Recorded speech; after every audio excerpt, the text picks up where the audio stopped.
Mas esses aí que você está vendo são 3 criminosos e eles não deram a menor chance de defesa para um agente penitenciário. Exatamente isso. Esses 3 que já estão envolvidos em outro assassinato pegaram o agente estava de moto indo para o presídio. Quando eles chegaram, o agente não teve tempo nem de piscar. Imagina sacar a arma. Põe no Cidade. Os suspeitos chegaram em Montes Claros no início da noite. Eles foram levados para o IML para fazer exame de corpo de delito. Na porta foram recebidos pelos parentes de Wesley Fabrício Ribeiro, de 25 anos, que pediam por justiça. Miserável! Vocês vão pagar! O trio estava na cidade de Araxá, que fica a 560 quilômetros de Montes Claros. Os suspeitos foram presos 1 mês e meio após o assassinato do agente penitenciário. As prisões fizeram parte de uma operação das polícias civil e militar. Com elas, a investigação espera apontar a autoria de mais 2 assassinatos em Montes Claros. Na cidade, 2 rapazes foram detidos. Igor Felipe Moura Cardoso, de 18 anos, e Tadeu Igor Brandão, de 22, suspeitos de assassinarem o agente, tiveram o pedido de prisão temporária por 30 dias. Depois de fazer os exames no IML, eles foram transferidos para a penitenciária Nelson Hungria, em Contagem, região metropolitana da capital. Wesley foi morto no dia 20 de abril. Ele seguia de moto e a 200 metros do presídio onde trabalhava, foi abordado por 2 homens em uma moto. Um deles atirou no jovem. O trio estava escondido na casa de parentes de um dos envolvidos. Além da morte do agente, no qual 2 deles têm participação direta, eles são suspeitos de terem cometido um outro assassinato 4 dias depois. Eles já são conhecidos da polícia, todos têm passagens e chegaram a ser ouvidos durante a investigação. Assim que soube da prisão dos suspeitos, Dona Cloutides, mãe de Wesley, se sentiu mais aliviada. Mas a cadeia não é a resposta para a maior dúvida da família. Quero que eles me expliquem e falem por que eles fizeram isso com meu filho. Por que eles destruíram minha família. E esses aí? 1, 2, 3, 4, 5. Você há de me perguntar, mas por que eles estão com rostos, né, com as caras tampadas? Se são 5 ladrões. Por quê? Porque é uma quadrilha dos tais menores. E ainda tem gente que acredita que tem maior usando menor para praticar o crime. Os menores estão montando as suas próprias quadrilhas. Põe no Cidade. No primeiro caso, os 5 jovens foram encontrados nesse carro preto, com os faróis apagados. Os policiais desconfiaram do veículo e ordenaram que todos descessem, mas os suspeitos se recusaram inicialmente. Dentro do veículo, os PMs encontraram um revólver 38, celulares de última geração e um triturador de maconha. Tudo aconteceu do lado de um posto de combustíveis, na Avenida Brasil, na Penha, onde os funcionários são vítimas constantes de assalto. No mesmo bairro e praticamente no mesmo horário, passageiros dessa estação de BRT levaram um grande susto. De acordo com testemunhas, 2 menores armados roubaram os pertences das vítimas. A polícia foi chamada e os 2 jovens foram apreendidos. Um dos menores com apenas 12 anos. O outro tem 13. Quando os policiais do batalhão da área chegaram, os adolescentes tentaram esconder a arma, um revólver calibre 32, embaixo do banco do ônibus. Um celular de última geração foi apreendido. Os jovens são da Vila Cruzeiro e do Morro da Paz. Deixa eu dizer uma coisa.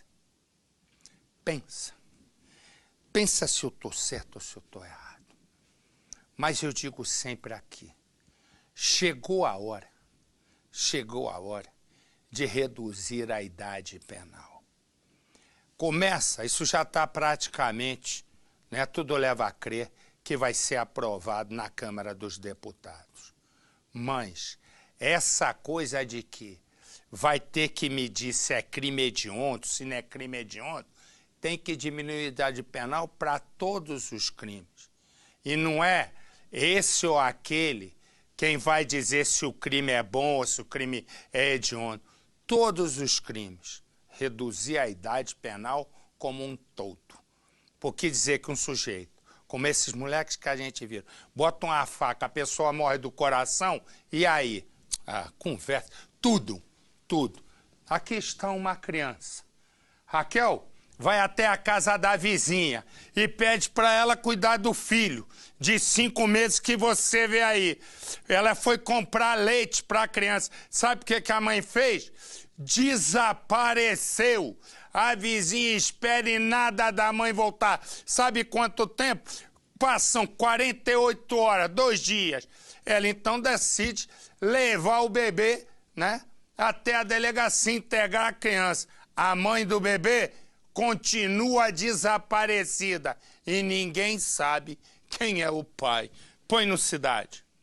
O bebê tem 5 meses e ainda não foi registrado. O menino está muito resfriado. Janine tinha dado abrigo para a mãe da criança, Raquel Cardoso da Silva, de 29 anos, um dia antes. Ela ficou o dia todo lá em casa porque ela estava esperando o seu Moura chegar, o dono da casa onde ela que estava morando. Esperando ele chegar, ela ficou lá até a noite. Chegou à noite, ela pediu para dormir lá em casa porque não tinha encontrado ele. Aí dormiu lá em casa de manhã, pediu para mim ficar com o neném rapidinho. Segundo testemunhas, a mãe e o filho moravam nessa rua aqui em Colégio, na zona norte do Rio. Na última terça-feira, ela teria pedido a uma vizinha que ficasse com o menino para que ela pudesse sair e comprar leite. Raquel não voltou mais e nem telefonou.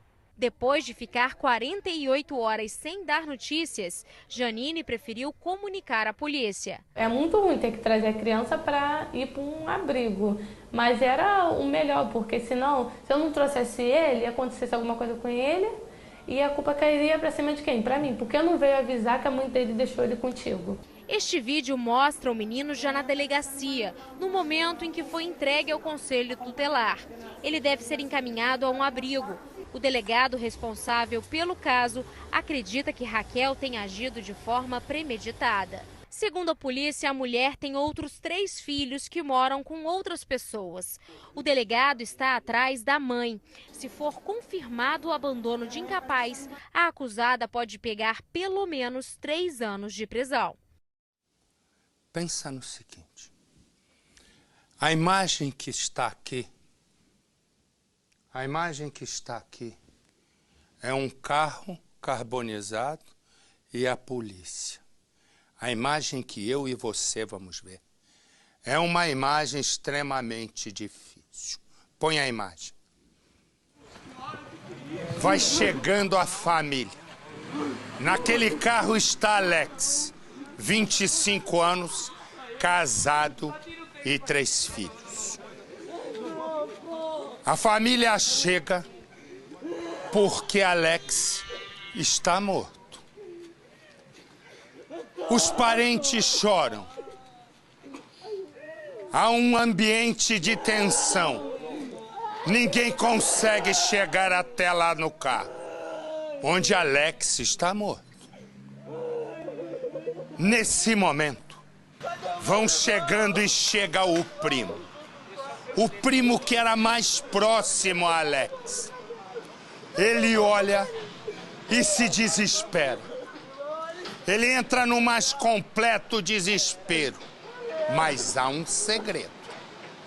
Ali há um segredo. Alex, casado, 3 filhos. O primo se desespera e quer acabar de destruir o carro que levou à desgraça de todos, ou a todos. A questão é que Alex perdeu o controle do carro. E no carro estavam ele e uma outra mulher, a amante. E é a partir daí que a família se desespera, porque terá de contar essa história para a mulher de Alex, que tem 3 filhos. E como tudo aconteceu, eu volto já já. Mas pensa no seguinte. A cena aqui é de um carro destroçado. Esse carro destroçado, ele vem... Põe as imagens para mim, por favor. repara, a família vai chegando e ali está Alex. Alex está ali e ele vinha no carro. Alex casado, 3 filhos. Os parentes chegam em desespero. Alex estava com a amante.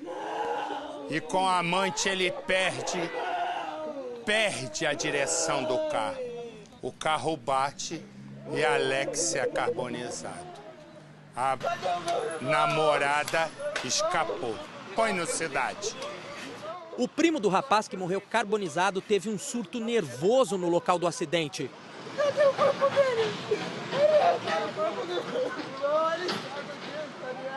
Ele chegou a dar um cavalo de pau em plena avenida.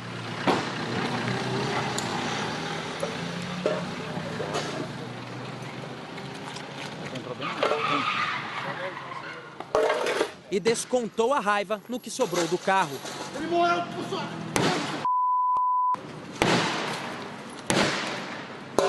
O pai, a mãe e os irmãos também ficaram desesperados.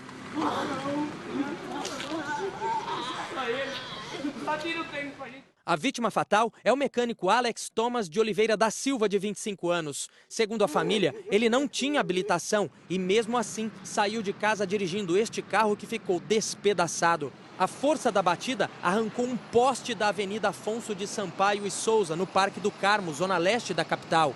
Alex era casado e tinha 3 filhas. Nesta foto, ele aparece com a mais nova, de 1 ano, na festa de aniversário dela. Mas estava acompanhado de uma adolescente de 17 anos, identificada como Tainá. É um caso dele, uma menina de 17 anos aí que ele conheceu, aí tem uns 4 meses. É por isso. E ele vinha saindo com ela? Vinha saindo com ele e saber, com ela, sabendo ainda, a esposa dele ainda sabendo de tudo isso também, né? Que eles estavam em relação meio em atrito, né, os dois. A adolescente foi retirada do carro por 2 homens que passavam pelo local. Ela foi levada para a Santa Casa com queimaduras em 80% do corpo. Eu usei o extintor para apagar o fogo que estava no cabelo dela, estava pegando fogo no corpo. Aí a gente tentou apagar o fogo do carro, mas não conseguimos. Aí o fogo espalhou muito forte, não teve jeito e aí ele veio se carbonizar, pegou fogo no carro inteiro até o bombeiro chegar e a viatura. A polícia ainda não sabe qual foi o motivo do acidente, mas as marcas no asfalto dão uma ideia do que pode ter acontecido. Olha só, são marcas bem profundas aqui, o asfalto foi arrancado. E isso aqui deve ter sido causado pela roda do carro. Ou seja, dá para ver que os sinais acompanham exatamente o trajeto do acidente. A suspeita é de que o pneu esquerdo tenha estourado e o motorista perdido o controle da direção. Testemunhas disseram que havia mais um carro em alta velocidade. Não sei se alguém encostou nele para tentar roubar ele fugiu. Aí só quem vai dizer aí é os próprios policiais que vão investigar só. Exatamente, a perícia, né, nesse momento, além da perícia que foi feita, câmeras de segurança para saber se havia um carro tentando assaltar ou eles estavam brincando de correr num racha. Uma brincadeira que saiu cara. Para você que está fora de São Paulo, eu desejo uma excelente noite, um excelente fim de semana.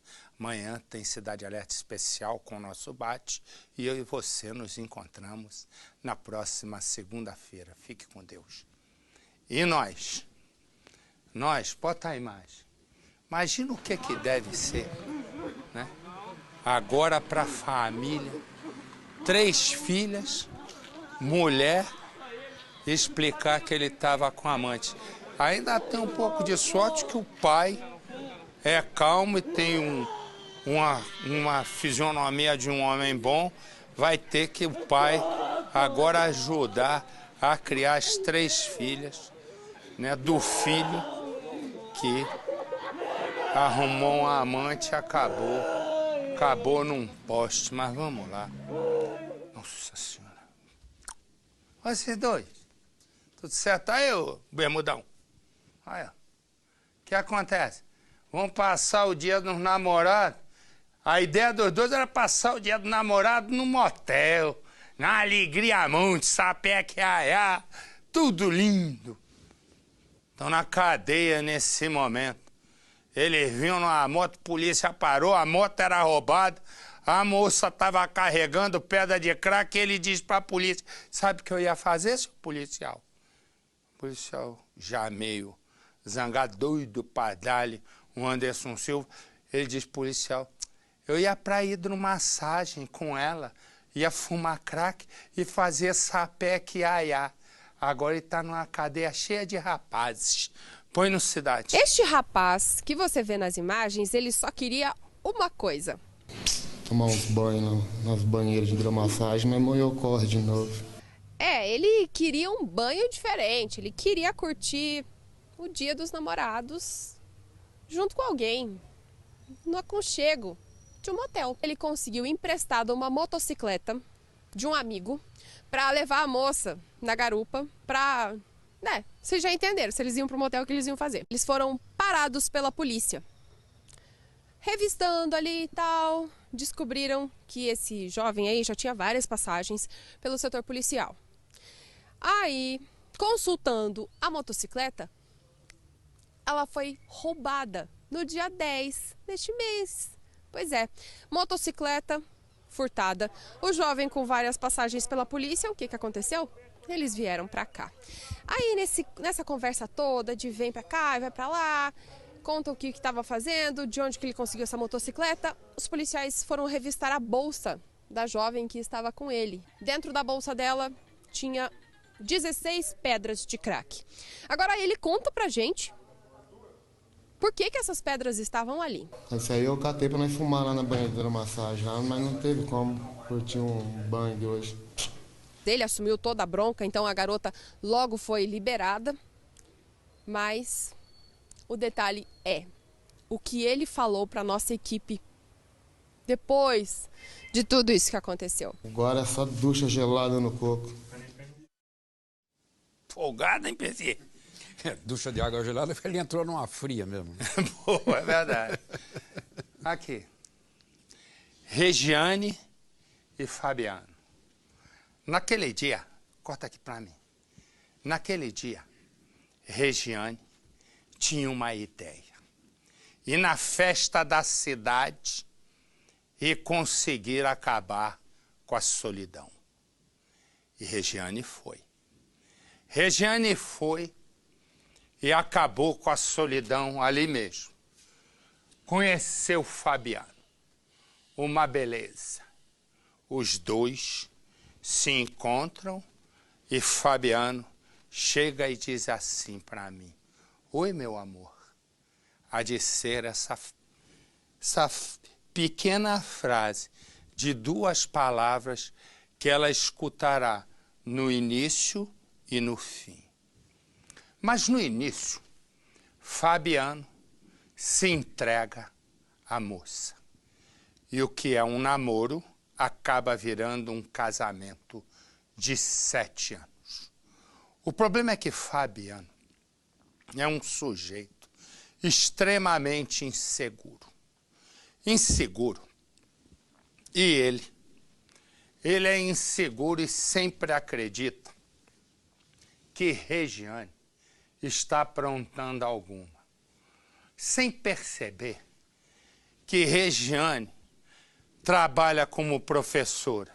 De manhã, de tarde e de noite ela corrige as provas, fora uma aula ou outra particular que ela dá. Naquele dia, cansada, da sombra que a seguia, que era a sombra de um homem extremamente ciumento, o que ela faz? Se separa. Fabiano não tem a menor intenção de se separar, mas fica na dele e todo mundo pensava que ele estava na dele. Ela está sozinha, já tinha conseguido uma dessas tais medidas protetivas que a justiça dá para que o homem não chegue perto da mulher, um papel que não passa de um papel e que não tem serventia alguma, porque é claro que eles vão lá, porque é só um papel, o que ocorre? Ele, depois da medida protetiva, ele finge que está tudo certo. Agora, ela sozinha. Faltam 2 dias para a festa mais importante da cidade, justo a festa que ela conheceu o Fabiano. E ela novamente tem na cabeça o quê? Vou para a festa e vou conseguir um novo amor. Chegou a hora. Ela há de escutar como a última coisa da vida, oi amor. Um oi amor que ela escutou no começo de uma história que no começo foi assim. As 2 últimas palavras que Regiane vai ouvir é oi amor. Oi amor. Fabiano, o que você tá fazendo aqui? E quem vai dizer é Fabiano. Na verdade, Regiane já ouviu dele frases lindas, sempre carregadas de emoção. Você tá linda hoje, viu? Obrigada, você também sempre tá linda. E dessa última vez, a emoção vai se espalhar por toda a cidade. Mas bem diferente da primeira vez. Dia dos Namorados. Regiane está sozinha e doida para arrumar um companheiro. E que lugar melhor teria do que a festa que para a cidade? Moços e moças vão estar lá. E Regiane tem certeza de que dessa vez vai se livrar da solidão. Entre uma bebida e outra, eis que ela topa com Fabiano. Topar é o verbo certo. Dá de cara, mergulha na conversa. Você dá aula na festa, né? E para aquecer os corações solitários nesse dia frio, bem que poderia rolar um sapeque aiá. Regiane finge fazer jogo duro. Acredita que para prender um homem, tem que se fazer de difícil. Não vai dar muito, assim, porque eu quase não tenho muito tempo. Mas com o tempo, a sapecagem engrena. Está tudo lindo. Os 2 logo passam a morar juntos. Mas pais mesmo, só na hora do sapeco.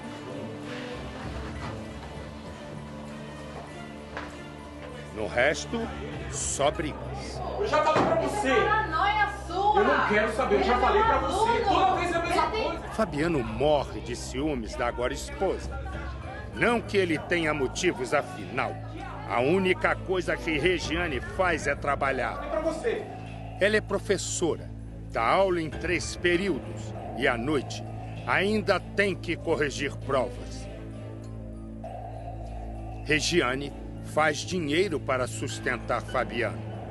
Mas mesmo assim, o inseguro Fabiano sempre acha que está sendo traído. Até que numa briga, ele bate na esposa. Eu não quero saber. Você é louco, Regiane nem dá oportunidade para uma segunda vez. Não faz mais isso, eu não quero saber. Vai na delegacia, faz um boletim de ocorrência e consegue uma medida protetiva, dessas que não servem para nada. O fim de semana se aproxima. E 7 anos depois de ter conhecido Fabiano, Regiane mais uma vez se prepara para ir a tal festa. Quem sabe se não consegue um novo amor. Fabiano sabe que a ex-esposa vai buscar outro amor. Fabiano sabe que não vai aguentar vê-la com outro. Eu acho que tá me enganando. Vai ficar assim. O que Fabiano ainda não sabe, mas vai saber já já, é que ele acabará com a alegria da cidade. Faltam 2 dias para a festa. Regiane chega para dar aula. Ela procura estacionar o carro na sombra. E uma sombra se esconde atrás da árvore. Oi, amor. A frase de Fabiano se mistura com o barulho do disparo do revólver. E um silêncio de tristeza toma conta da cidade. Regiane está morta. No portão da escola onde Regiane Alves de Almeida, de 27 anos, trabalhava, uma faixa de luto. A poucos metros dali, a professora de português e literatura foi assassinada com 2 tiros. O suspeito do crime é o ex-companheiro dela, Fabiano Ferreira Mendes, de 28 anos. Segundo a irmã da vítima, eles estavam separados há 2 semanas, mas o rapaz não aceitava o fim do relacionamento. Ele ligou no telefone dela. Volta, querida, volta, não sei o quê. Se você não voltar, sua família vai morrer tudo. Eu vou matar todo mundo, eu vou matar seu pai, eu vou matar sua irmã. Sempre falando, entendeu? Os dois tiveram outros relacionamentos que não deram certo. Há 7 anos, começaram a namorar. Quando aceitou viver com o Fabiano, Regiane pensou que tinha encontrado o companheiro ideal. Ela tinha um ex-namorado, que ela gostava dele. Ela deixou o certo pelo duvidoso, entendeu? Ela deixou ele por causa dele e ela amava. Depois que ela foi descobrir que ela não gostava dele. Aí ela foi e vivia com ela através de ameaça. Ritiele não era só irmã, era amiga para quem Regiane contava tudo o que Fabiano fazia. Desde o início, ela sabia que a história de amor não terminaria com um final feliz. Ela era muito vaidosa, ela gostava toda sexta-feira ir pro salão, escovar o cabelo.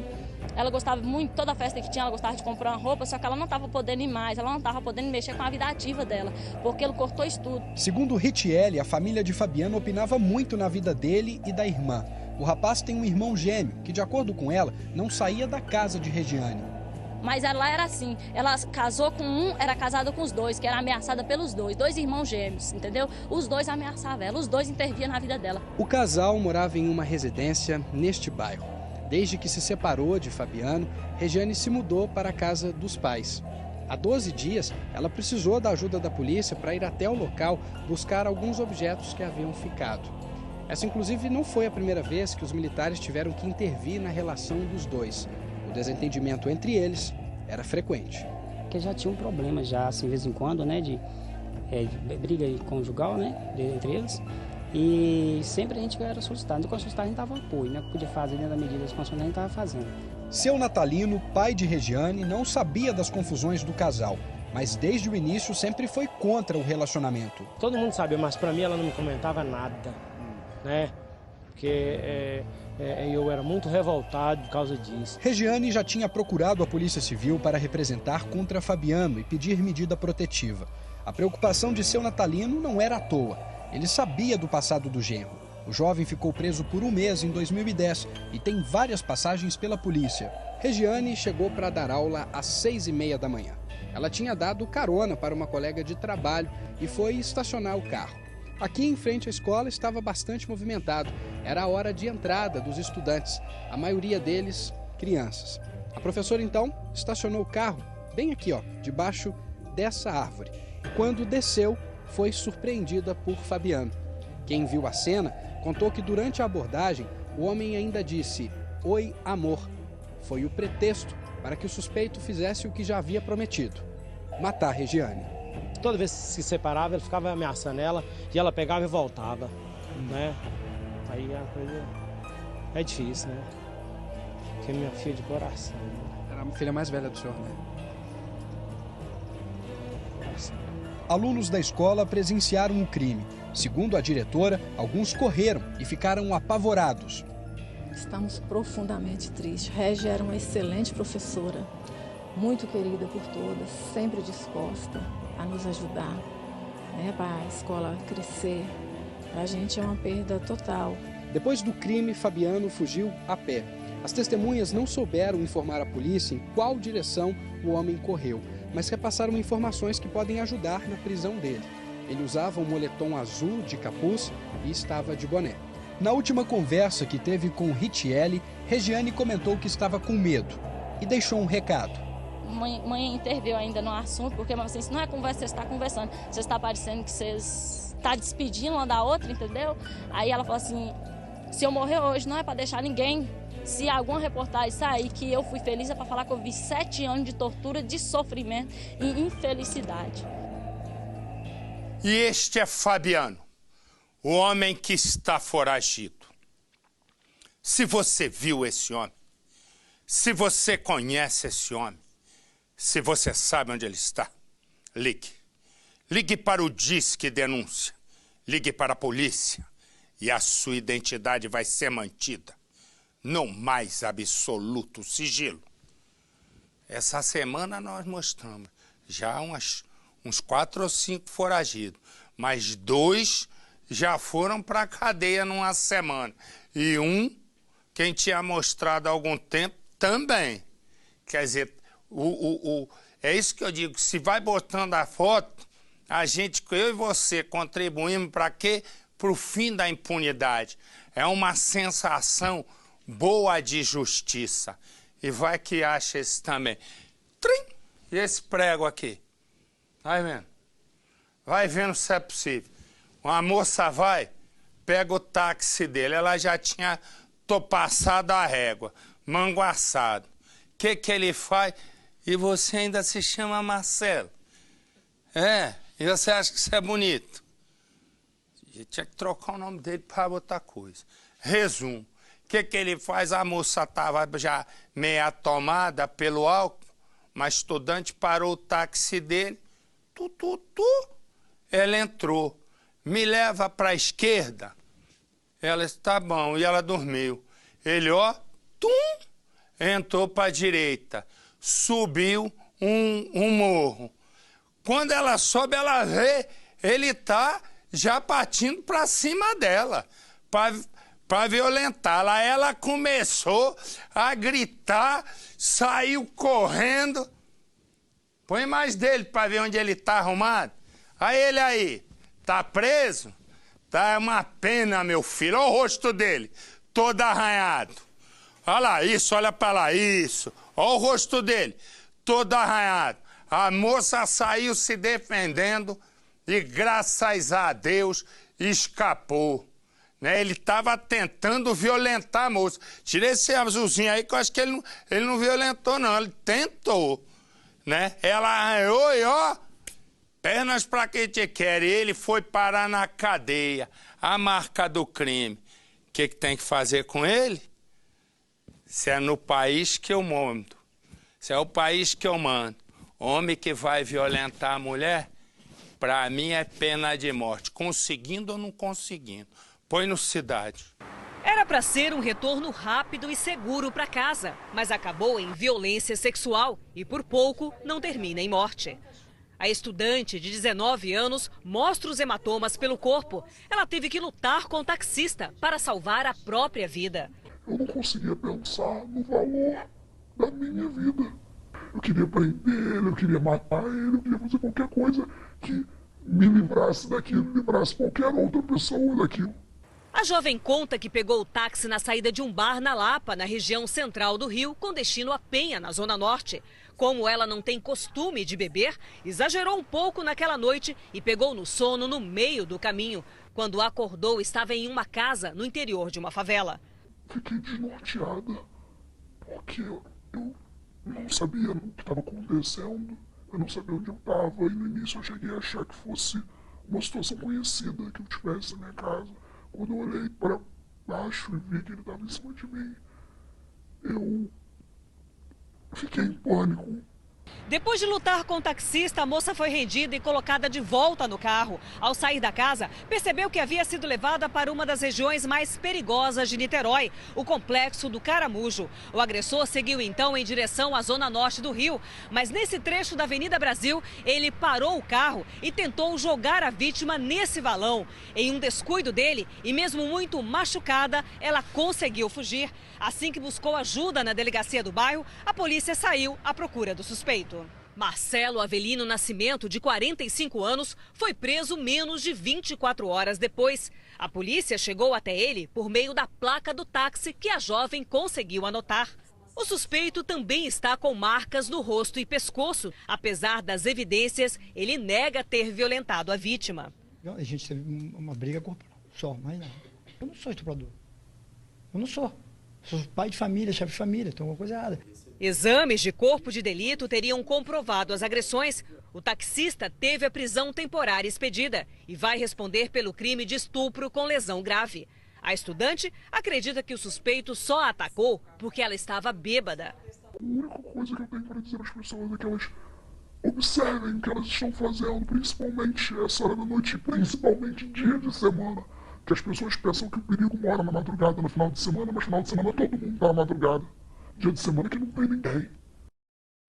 É de lascar. Olha aqui, deixa eu dizer uma coisa. Hoje cedo, aqui em São Paulo, ladrões, você vê, já não tem mais, né? Não tem mais dia, hora, nada. É um baita de um shopping, num dos pontos mais movimentados da cidade, que é o Morumbi. Logo cedo, os caras explodiram caixa eletrônico dentro do shopping. Porque põe as imagens para mim. Vai vendo, esse é o momento em que o GAT, né, o Grupo de Ações Táticas Especiais, vai chegando também o DEIC, porque ficou lá uma bomba, né, e o GAT foi chamado para explodir a bomba, né? Resumo, esse carro que você está vendo era um carro roubado que os ladrões usaram no ataque. Aí teve tiro para tudo que é lado. Foi um sururu na casa de Noca, tamanho grande. Põe no Cidade. O shopping logo ficou cheio de viaturas da polícia. O GAT, Grupo de Ações Táticas Especiais, foi chamado porque uma bomba foi deixada para trás pelos bandidos. O local foi cercado e o explosivo detonado. O shopping fica na Avenida Giovanni Gronchi, no Morumbi, na zona sul de São Paulo. A foto é de um dos ladrões que parece vestido para a guerra. Touca ninja, luvas, coletes à prova de balas. E nas mãos, um fuzil. Pelo menos 3 criminosos chegaram em 2 carros. Um deles é este modelo de luxo. Eles explodiram 3 caixas eletrônicos que ficam no estacionamento, bem pertinho da vaga de idosos. Os criminosos agiram no final da madrugada, por volta das 5h30 da manhã, quando só havia seguranças aqui no local. Eles arrombaram este portão e lá dentro não tiveram a menor dificuldade para agir. Eles fugiram com dinheiro e o valor não foi divulgado. As imagens das câmeras de segurança rapidinho foram analisadas pela polícia. O que dá para ver é eles entrando de ré no estacionamento, né, arrombando o portão, entrando de ré e danificando as catracas e juntamente com isso as câmeras que ficam nas catracas. Horas depois, policiais encontraram no Capão Redondo, bairro da zona sul de São Paulo, um dos veículos usados na ação. No vidro, tiros de fuzil dados de dentro para fora. Segundo a polícia, para assustar os funcionários do shopping na hora da fuga. Dentro do veículo, havia uma mochila com munição para fuzil, coletes e um pé de cabra. Esse suspeito, menor de idade, foi levado para a delegacia. Nós teremos que fazer a análise agora para ver se realmente existe ligação desse indivíduo detido com o roubo ocorrido aqui. Pela manhã, o shopping ficou fechado. Funcionários aguardavam na porta por informações. E esse aqui, ó, esse tá risonho, tá numa alegria monstro, mas já era. O que acontece? Isso aqui, segundo a polícia, ele é estelionatário. E tem uma confusão entre ele e 2 parceiros dele. É tudo bandido, tudo ladrão. Eles se desentenderam. Quando eles se desentenderam, mostra aí esse aí que não tá rindo mais. Põe a imagem aí. Não, a imagem do circuito, meu filho. A imagem do circuito, meu garoto. Acorda pra vida, mestre Edu. Repara, ó, começa... Olha lá, vai vendo, os caras pegaram tudo parceiro de crime. Vai vendo o momento. Já essa altura já era. Vai vendo. Isso é que é união. Aí não dá pra mostrar, porque é o exato momento em que ocorre a morte. Põe no Cidade. As imagens são inéditas e chocantes. Um carro preto para bruscamente depois de passar num quebra-molas. Um dos suspeitos desce, abre a porta traseira e agride a vítima com vários golpes de faca. Depois de alguns instantes, o rapaz consegue empurrar o agressor e sai do veículo pela outra porta. A cena de horror continua na rua. O jovem leva mais facadas pelas costas e mesmo ferido foge a pé. O crime aconteceu no dia 10 de maio deste ano. Samuel José Duarte, de 23 anos, chegou a ser socorrido. No hospital, ele conseguiu dar à polícia a identificação dos suspeitos. Lucas Tavares dos Santos, de 24 anos, e Douglas da Silva Drummond, de 27. Samuel morreu um dia depois de ser internado. Os autores chegaram até a casa da vítima no início da noite. Era uma rua mais ou menos movimentada num bairro de classe média alta daqui de Belo Horizonte. Os dois suspeitos interfonaram ao porteiro, se identificando como policiais civis, e pediram para que Samuel descesse. Quando a vítima chegou, não imaginava que estava sendo levada para a morte. Foi colocada dentro do carro e a 2 quarteirões de casa foi esfaqueada. De acordo com a polícia, os autores e a vítima faziam parte de uma quadrilha de estelionatários que atua principalmente na falsificação de documentos. Eles teriam se desentendido depois que o avô de Lucas foi preso em março deste ano tentando aplicar um golpe numa agência bancária no bairro Bonfim, região noroeste da capital. Lucas e Douglas já tiveram a prisão preventiva decretada e continuam foragidos. Tem umas coisas que eu morro de rir, né? Apesar da confusão. Região noroeste da capital. Qual é a região noroeste de São Paulo, capital? Ninguém sabe, a gente sabe norte, sul, leste, oeste. Noroeste. Não, eu fico imaginando assim, eu tô assistindo, eu digo, ligo pra casa, dá uma paradinha no Cidade Alerta aí, que eu vou ver aqui no mapa qual é a região noroeste. É brincadeira, Noroeste né? É estadual. É, cara, não tô mais conversando contigo, não. Eu já mudei de assunto. Você tá me atrapalhando fazer o programa.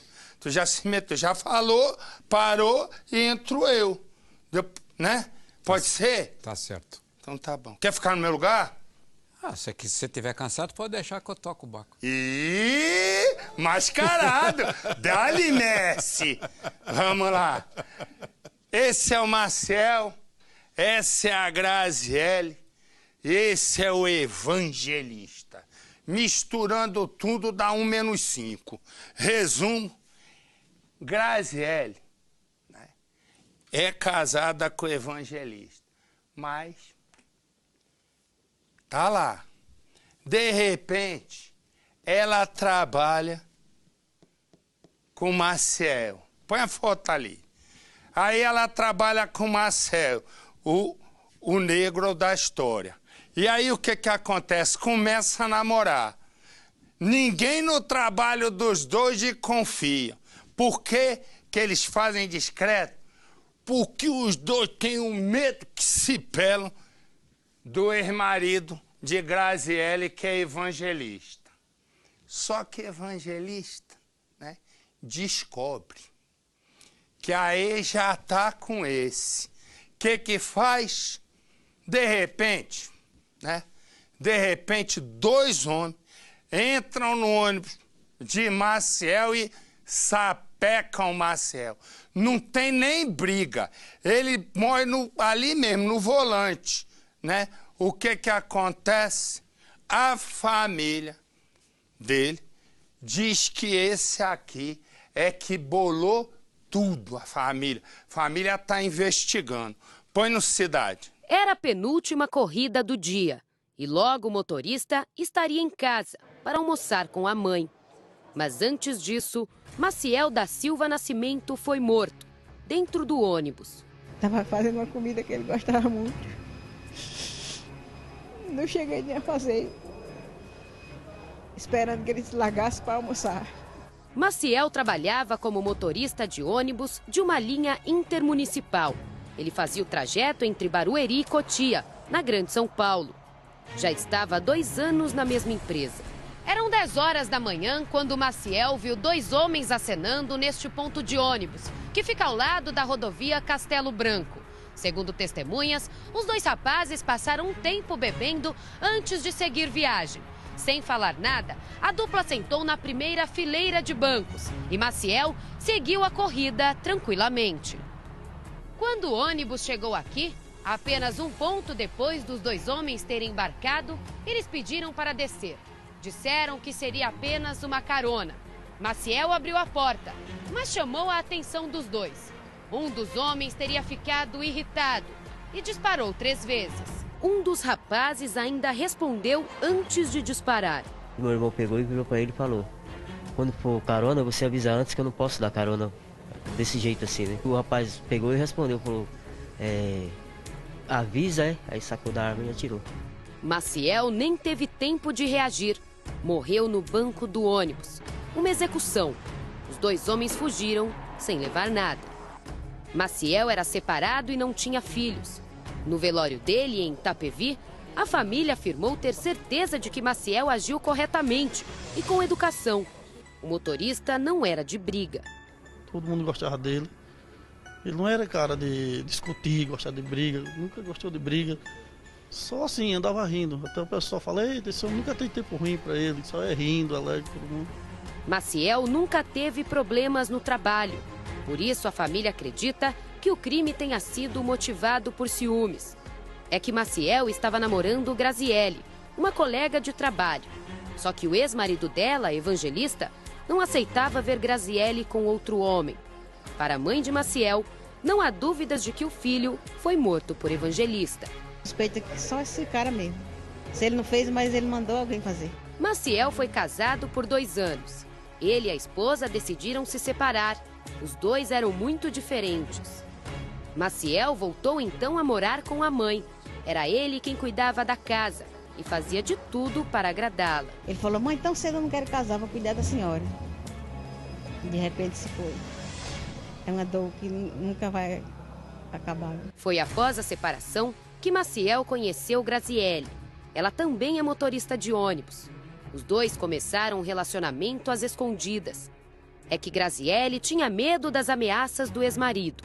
Mas a situação saiu de controle quando Evangelista descobriu que Graziele estava com o motorista. Evangelista descobriu o relacionamento dos dois através do celular. Maciel havia convidado Graziele para ir ao cinema. Assim que ele viu a mensagem, começou a agredir a ex-mulher. Ela chegou a vir até a delegacia para registrar um boletim de agressão e ameaça. Graziele não proibiu Evangelista de frequentar a casa. Ela queria que o ex-marido participasse da vida do filho do casal. Todos os dias, quando ela saía para o trabalho, era Evangelista quem cuidava do menino. Um dia, Graziele chegou em casa de moto. Evangelista se revoltou ao descobrir que era um presente de Maciel. Isso aumentou a fúria do ex-marido. Na frente do filho, ele jurou a mulher de morte e foi até a casa do motorista com a intenção de matá-lo. Quando eu abri o portão, era ele. Ele falou assim, porque ele deu a moto para minha mulher, ele se meteu com uma coisa errada, que ele pegou a moto, deu para minha mulher. Por causa dessa moto, ele matou a família. Eu vou matar ele, que ele está pegando a minha mulher. Eu vou matar ele e vou matar ela. A família do motorista acredita que os 2 homens que mataram Maciel dentro do ônibus foram contratados por Evangelista. Quem fez isso vai pagar. Eu creio em Deus que vai pagar. Não é justo. E quando eu cheguei, o nosso Polido, meu amigo, o nosso poeta, olha ele aqui. Polido me contou, não contou, Polido? A história do Elbert? Pois é, nosso Polido contou. Tá olhando para tá me tirando, Polido? Nosso Polido me contou a história do Elbert. O Elbert. Mostra ali para mim o Elbert ali, faz favor. Mostra lá. Não, põe aí, Edu. Esse aí é Elbert. Ele levava uma vida de rei. A única coisa que ele não gostava é de trabalhar. Aí o que acontece? Ele casa pela 2ª vez, corta pra mim. E aí ele casa, mata a esposa, fica com os 2 filhos, fica com a pensão. Não é isso? Não foi isso? E tudo com a aval da justiça. Exatamente isso. Conta a história pra nós, Polido. Mas antes, bota a simulação. Boa. O Elbert não tem do que reclamar. Ao lado dos 2 filhos e da nova esposa, tem uma vida de rei. Trabalho é uma palavra que ele não quer ouvir falar. Todo mês, recebe R$5.000 de pensão. O que há de errado nisso? Não haveria mal nenhum, não fosse a fonte de renda que ele tem. O dinheiro que paga as contas, proporciona conforto, vem da ex-esposa. E é bom dizer agora, ex-esposa, que ele matou.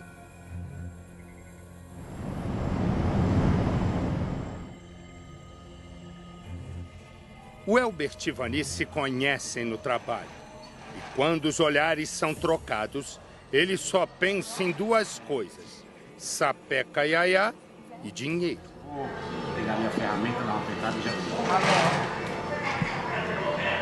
Com um salário menor, O Elbert logo enxerga em Vani uma fonte de prazer e de renda.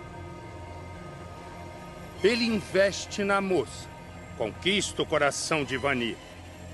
Os dois logo têm a primeira filha e, ao lado da esposa, ele consegue ter a vida que sempre sonhou. Mesmo casado, leva uma vida de solteiro. Um dinheiro para me emprestar? De novo? Tem que emprestar dinheiro pra rapidinho, você? eu te pago. Eu prometo que eu te pago. Ai, mas toda hora eu tenho que tirar dinheiro. Eu vou te pagar. Pode ficar sossegado. Curte festas, baladas e sempre volta bêbado. Tudo, é claro, bancado por Vani. Amor, vamos. Quando nasce o segundo filho, Vani se cansa da folga do marido, que a essa altura já nem trabalha mais, e dá um basta. Ou ele caça um serviço, ou caça o caminho da rua. Melhor, pensa Vani, melhor mesmo, é botá-lo para correr agora. Elbert, desse jeito não dá, sinceramente. Ficar sem dinheiro significa para o Elbert o fim de todas as mordomias. E desse jeito, só há um jeito: reconquistar a mulher. Você vai pra balada? Não dá, assim não dá, tá? Assim não dá. Ele manda flores, cartas de amor, jura que vai mudar. Eu trouxe pra você, me perdoa. Mas Vani não cai na conversa.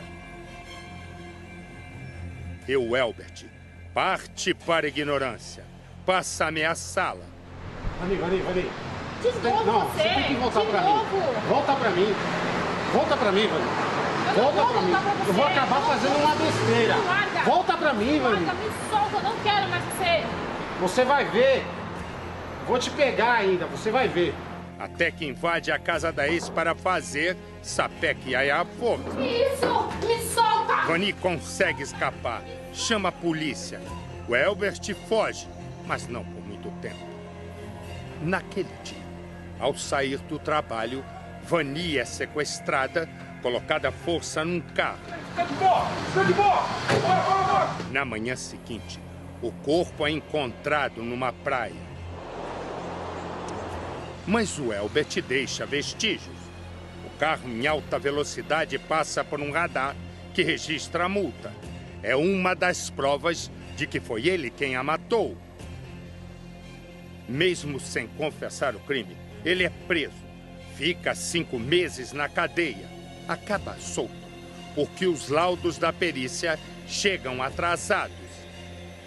E assim que é solto, ele entra na justiça e pede a guarda dos filhos. Pede mais. Quer a pensão deixada pela ex-mulher, que, segundo a polícia, ele matou. A justiça que o soltou aceita os 2 pedidos. Não é à toa que o Elbert vive hoje com a vida que pediu a Deus e a justiça concedeu. 5 anos depois do crime, algo inesperado acontece e surpreende até a polícia. Um homem desconhecido, no início da tarde, vem aqui até a casa dos pais da vítima. Ele aproveita o momento em que seu José deixa a residência para justamente entregar um documento. Este homem, segundo a investigação, carregava uma carta. O documento, escrito à mão, foi colocado aqui, na caixa do correio. Quando o seu José retornou e abriu para conferir as correspondências, encontrou o documento. A carta dá detalhes de como o crime aconteceu. De acordo com os nomes na lista, 2 já faleceu. 2 já foram, um foi assassinado e o outro, segundo o pessoal comenta, foi envenenado. Então, o que deu a entender é que entra uma queima de arquivo aí. As pessoas que foram citadas estão morrendo uma após a outra. Quem denuncia escreve que o Elbert, o Betinho, resolveu pedir ao vizinho o carro emprestado. Seguiu até o trabalho do pai, onde encontrou um amigo, o tal Tissa. Os dois teriam bebido juntos e este homem teria sido convidado a participar do crime. Os dois seguiram, segundo a carta, para a casa da vítima. Logo depois, para a empresa onde ela trabalhava. Seguiram o ônibus e a sequestraram. A levaram para a praia de Bertioga, onde a mataram com requintes de crueldade. Depois que a carta anônima apareceu, com detalhes do crime, o Elbert sumiu com os filhos. Ele, o pai, a filha e o filho teriam ido para Minas Gerais. Os filhos do casal sempre viveram com os avós. E era aqui neste quarto que a menina, de 3 anos na época, dormia. Os brinquedos ainda estão aqui. São bichinhos de pelúcia, outros objetos, bonecas e carrinhos. As roupas da menina e do menino também continuam aqui. Na época, o pequeno, ainda bebê, dormia em um berço, no quarto dos avós, que fica aqui ao lado. Os dois estão vazios desde que as crianças desapareceram. Já está com 2 férias que nós não vemos, porque ele está fugindo com as crianças. Ele está escondendo as crianças para nós não ver. Os avós receberam o direito de visitar os netos. Eles registraram boletins de ocorrência, mas ainda assim continuam sem notícias. Uma prima de Vani encontrou na internet fotografias recentes de Elbert. Veja, o soldador casou de novo. Mantém uma nova família em outro estado. Os filhos, já com 11 e 8 anos de idade, aparecem. A menina foi até daminha de honra. O que mantém os meus pais vivos ainda é a esperança das crianças voltar. É essa esperança que mantém eles vivos, porque eles baquearam demais quando a minha irmã morreu. 7 anos se passaram e o julgamento pelo crime de assassinato contra Vani Costa sequer foi marcado. A participação de uma segunda pessoa nunca foi comprovada. 7 anos e a justiça brasileira não foi capaz de marcar uma audiência. Seria cômico se não fosse trágico. Vem, Faraó, vamos dar até amanhã. Tchau, minha gente. Um excelente fim de semana. Fique com Deus. E nós, eu e Peci, encontramos você na segunda-feira. Tchau, dá tchau. Boa noite. Boa noite.